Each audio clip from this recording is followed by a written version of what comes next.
सम्माननीय सभामुख महोदय, आर्थिक वर्ष 2083-84 को बजेटमाथिको छलफलमा भाग लिँदै गर्दा म केही गम्भीर विषयमा सरकार र विशेष गरी माननीय अर्थमन्त्रीज्यूको ध्यान आकर्षण गराउन चाहन्छु। सबभन्दा पहिले कृषि क्षेत्रको सम्बन्धमा बजेटमा गरिएको एउटा व्यवस्थाप्रति मेरो गम्भीर असहमति छ। बजेटमा न्यूनतम 2 करोड रुपैयाँ प्रारम्भिक पुँजी भएका कृषि तथा पशुपन्छी उद्यमलाई 40% रकम प्रोत्साहन गर्ने अनुदान दिने व्यवस्था गरिएको छ। म सरकारलाई सोध्न चाहन्छु, नेपालका गाउँघरमा 2 करोड रुपैयाँ पुँजी जुटाउन सक्ने किसान कतिजना छन्? वास्तविक किसानहरू जो बिहानदेखि बेलुकासम्म खेतबारीमा पसिना बगाउँछन् कि उनीहरू यो योजनाबाट बाहिर पारिएका हुन्? यसको जवाफ अर्थमन्त्रीले दिनुपर्ने हुन्छ। देशका 97% भन्दा बढी किसानहरूको पुँजी 2 करोड रुपैयाँ भन्दा कम छ। त्यसैले यो कार्यक्रम किसानमुखी भन्दा पनि सीमित पहुँच भएका ठुला लगानीकर्तामुखी देखिन्छ। 2 अर्ब 19 करोड रुपैयाँ वास्तविक किसानलाई होइन, सुकिल्ला मुकिल्ला र करोडपतिहरूलाई वितरण गर्ने तयारी भएको हो कि भन्ने गम्भीर प्रश्न उठेको छ। सम्माननीय सभामुख महोदय, सरकारको एकातिर नीति के छ? ग्यास, पेट्रोल र डिजेललाई विस्थापित गरी देशलाई विद्युतीय ऊर्जामा आधारित अर्थतन्त्रमा लैजाने। तर व्यवहार के छ? 50 युनिटभन्दा बढी विद्युत खपतमा पनि करको भार थप्ने, विद्युतीय सवारी साधनमा अन्तःशुल्कको नाम परिवर्तन गरेर स्वच्छ पूर्वाधार शुल्क जस्ता नयाँ शीर्षक मार्फत अतिरिक्त बोझ थोपर्ने। यदि विद्युतीयकरण नै लक्ष्य हो भने विद्युतीय प्रयोग र विद्युतीय सवारी साधनलाई प्रोत्साहन गर्नुपर्ने हो कि नयाँ नयाँ नाममा शुल्क थप्दै हदोत्साहित गर्नुपर्ने? यसको जवाफ चाहिन्छ। सम्माननीय सभामुख महोदय, जनतालाई निःशुल्क स्वास्थ्य सेवा दिने बाचा गरियो, स्वास्थ्यलाई मौलिक अधिकार पनि भनियो। तर आज गरिब नागरिकले स्वास्थ्य बिमा मार्फत पाउँदै आएको उपचारको पहुँच कटौती गर्ने नीति ल्याइएको छ। स्वास्थ्य बिमाको रकम घटाइयो, सेवाको दायरा सीमित गरियो र लाखौँ नागरिकलाई पुनः असुरक्षित बनाइयो। म सम्माननीय सभामुख महोदयज्यू, म अर्थमन्त्रीज्यू र अर्थमन्त्रीज्यूको परिवारलाई एउटा आग्रह गर्न चाहन्छु, एकपटक सरकारी अस्पतालको लाइनमा बसेर उपचार गराएर हेरिदिनुहोस्।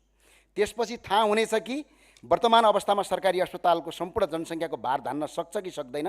सरकारी अस्पतालको क्षमता वृद्धि नगरी, चिकित्सकको सङ्ख्या नबढाई, उपकरणको व्यवस्था नगरी, सेवा विस्तार नगरी स्वास्थ्य बिमाको पहुँच घटाउनु भनेको गरिबलाई उपचार नगर, पीडा सह र अन्तमा मरे पनि राज्य जिम्मेवार हुँदैन भन्ने सन्देश दिनु जस्तै हो। आज गरिब नागरिकहरू स्वास्थ्य बिमाका कारण निजी अस्पतालमा उपचार समेत गर्न सकिरहेका थिए। यदि केही निजी अस्पतालले घोटाला गरेका थिए भने त्यसको समाधानमा बिमा कटौती होइन, त्यसका लागि अनुमान गर्ने, नियन्त्रण गर्ने, कारबाही गर्ने शक्तिशाली नियामक निकाय गठन गर्नुपर्थ्यो। हातमा चोट लाग्यो भन्दैमा उपचार गर्ने हो कि हातै काटेर फाल्ने हो, यो सरकारले सिक्नु र बुझ्नुपर्ने आवश्यकता देखिन्छ। सरकारले आज उपचारको बाटो रोजेन, बरु व्यवस्था नै कमजोर बनाउने बाटो रोज्यो। सम्माननीय सभामुख महोदय, संविधानले स्वास्थ्य र शिक्षालाई नागरिकको मौलिक अधिकार मानेको छ। तर दुःखका साथ भन्नुपर्छ, यो बजेट अब बिरामीहरूलाई समेत कर लगाउन बाटो खोलेको छ। उपचारका खर्चमा कर लगाउनु भनेको निजी अस्पतालमाथि कर लगाउनु होइन, अन्ततः त्यो कर उपचार गराउन गएका बिरामीले तिर्नुपर्ने हुन्छ।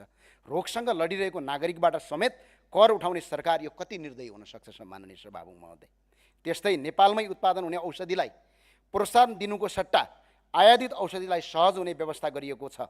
यसको प्रत्यक्ष असर नेपाली औषधि उद्योगमा पर्नेछ। आज करिब 20 देखि 25 हजार युवाले रोजगारी पाएका औषधि उद्योगहरू सङ्कटमा पर्ने अवस्था सिर्जना भएको छ। झन्डै 50 भन्दा बढी ठुला औषधि उद्योगहरू बन्द हुने जोखिममा पुगेका छन्। स्वदेशी उद्योगलाई सँगसँगै गर्नुको सट्टा कमजोर बनाउने नीति राष्ट्रहित अनुकूल हुन सक्दैन। सम्माननीय सभामुखज्यू, अर्थमन्त्रीज्यूले विदेशमा लगानी गर्ने वातावरण सहज बनाउने कुरा गर्नुभएको छ। तर प्रश्न उठ्छ, नेपालबाट पुँजी बाहिर लैजाने वातावरण बनाउने कि विदेशमा रहेका नेपालीलाई नेपालभित्र लगानी गर्न प्रोत्साहन गर्ने? हामीलाई आवश्यक के हो भन्ने कुरा पनि अर्थमन्त्रीलाई यति ज्ञान हुँदैन भने हामीले कसरी विज्ञ बन्न सक्छौँ? सम्माननीय सभामुख महोदय, यो बजेट 6 खर्ब 57 अर्ब 29 करोड रुपैयाँ बराबरको बजेट घाटा छ। म अर्थमन्त्रीज्यूलाई सोध्न चाहन्छु, सरकारसँग मेरो प्रश्न एउटा सरल प्रश्न छ, यो रकम कहाँबाट ल्याइन्छ? फेरि के विदेशीको ऋणको भार फेरि टाउकोमा थोपेर अगाडि बढ्नुपर्ने हो? माननीय सभामुखज्यू, देशले एउटा समस्या भोग्दै आइरहेको छ। यो आजको समस्या होइन। नीति निर्माण गर्नेहरू किताब पढे, विश्वविद्यालय पढे तर समाज पढेनन्, तथ्याङ्क पढे तर जनता पढेनन्, बजेटका अङ्क बुझ्नेहरू किसानको खेतसम्म पुगेनन्, गाउँका बिरामी र श्रमिकको दुःख, बेरोजगार युवाको पीडा र विदेशी न बाध्य नागरिकको मनोविज्ञान बुझ्न सकेनन्। देशलाई माटो बुझ्ने नेतृत्व चाहिन्छ। धान र गहुँ कुन बालीमा कस्तो पानी चाहिन्छ भन्ने सामान्य यथार्थ नबुझ्ने मानिसले कागजमा अर्थशास्त्र लेख्न सक्छ, तर जनताको जीवन बदल्न सक्दैन। सम्माननीय सभामुख महोदय, त्यसैले त होला सरकारी कर्मचारीको तलब वृद्धि भयो तर महँगी नियन्त्रण भएन। सरकारी कर्मचारी र सरकारी जागिर त सीमित व्यक्तिले खान्छन्। यदि महँगी नियन्त्रण भयो भने यो सबैका लागि हुन्छ। यो हामीले लामो समयदेखि भन्दैन। सम्माननीय सभामुख महोदय, यो देश चिल्ला सुकिल्ला मुकिल्लाको मात्र हो कि गरिब र किसान, मजदुर र श्रमिक र दुर्गमका नागरिकको पनि हो। दुर्गमका अस्पतालमा स्वास्थ्य सामग्रीको अभाव छ, उपकरण छैनन्, विशेषज्ञ चिकित्सक छैनन्, आधारभूत औषधि समेत नियमित उपलब्ध छैनन्। तर तिनको व्यवस्थापन र स्वास्थ्यमा पूर्वाधार सुदृढीकरणका लागि पर्याप्त नीतिगत प्रावधान देखिँदैन। जनताको करबाट चल्ने राज्यले यदि जनताकै आधारभूत स्वास्थ्य, शिक्षा र जीविकोपार्जनलाई प्रश्न पार्न दिन सक्दैन भने त्यो सफलताको मापन केवल कागजमा हुन्छ, जनताको जीवनमा हुँदैन। त्यही भएर सम्माननीय सभामुख महोदयज्यू, म अपिल गर्न चाहन्छु, यो देशका जनता सबै करोडपति र सबै अरबपति छैनन्। यो देशको झन्डै 80% भन्दा बढी जनताहरू आज मध्यमवर्गीय छन्। बजेट तिनका लागि ल्याउने हो, व्यापारी पोष्णका लागि ल्याउने होइन। हस्, धन्यवाद।